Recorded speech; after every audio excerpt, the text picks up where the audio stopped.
ఆయన ఈరోజు మా ఊర్లో వాన కొట్టేదే బాగానే కొట్టేది వానేమే ఇట్లా వానకు వారంకి ఒక పరని కొడితే బాగుంటుంది మనుషులకి బయలు భూములకు బాగుంటుంది. ఇది నీళ్ళు కట్టిన భూమి నిన్న కట్టేమో నీళ్ళు ఇప్పుడు వాన కొట్టింది కాబట్టి నీళ్ళు ఆగేదే. ఇది నీళ్ళు కట్టలేకున్న భూమి అంటే బయలు భూమి. ఇది దీని పరిస్థితి ఎట్లా ఒక పైన నానేది అంతే. ఇది నీళ్ళు కట్టింది కాబట్టి వాన కొట్టిన నీళ్ళు ఆగేదే. అది పాయింట్. దానికోసమే వారం కుప్పరని కొట్టాప బయలు భూములు బాగా కొడతావి.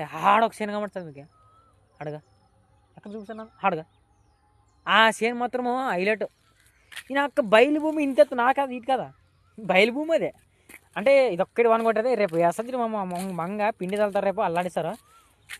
వానలాగా నీళ్ళు కట్టి వచ్చాను నేను ఇప్పుడే బట్టలు మార్చుకొని ఇట్టు వచ్చాను విడేద్దాం పిల్లల కోసమని. వాన కొట్టినా నీళ్ళు కట్టానంటే నా చెల్లి నాన్న పేరు నీళ్ళు కట్టాను ನಾನು. అది నీళ్ళు కట్టేవాని పవరు. ఎప్పటికైనా కానీ నీళ్ళు కట్టేవాని తక్కువ తినేద్దండి. బేల నువ్వులు ఏర్కొనాలి అట్లే ఇంకా మన దెబ్బకే.